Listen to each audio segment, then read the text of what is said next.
Big story. Millions of Americans took to the streets this weekend in the No Kings nationwide protests, over 12,700 rallies in all 50 states, and organizers estimate about 7 million people marched. These weren't fringe events. They were massive, peaceful demonstrations rejecting what many see as the increasingly authoritarian tone of President Donald Trump's administration. The message? Simple. We're not going back to mini monarchies. We're not going to sit quietly while the idea that one man should rule like a king takes hold. And yet, what did we see from Team Trump? Ridicule, deflection, dismissal. President Trump preemptively said, "I'm not a king."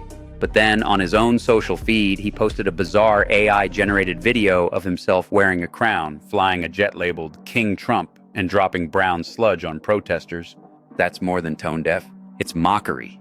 It's contempt. And it speaks volumes. Let's zoom in on how the right responded. For many GOP figures, the protests weren't seen as a sign of democratic concern. They were labeled an anti-American hate rally. They blamed everything from religious extremists to Marxists to Antifa. Meanwhile, the protesters carried signs, they chanted, they dressed as monarchs to mock monarchs. They shouted, "No kings, no kings," across Manhattan, Washington, D.C., and Chicago. They came with humor, resistance, and a refusal to be silenced. Here's the contradiction.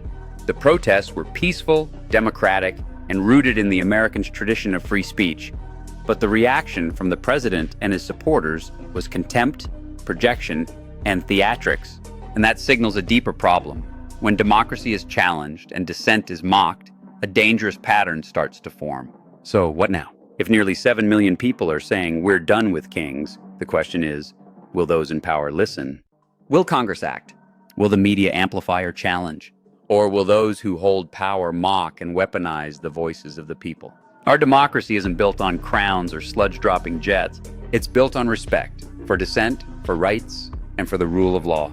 These protests were a loud reminder of that fact. The bigger question now, are we going to act like we meant it? That's your turn. See you next time.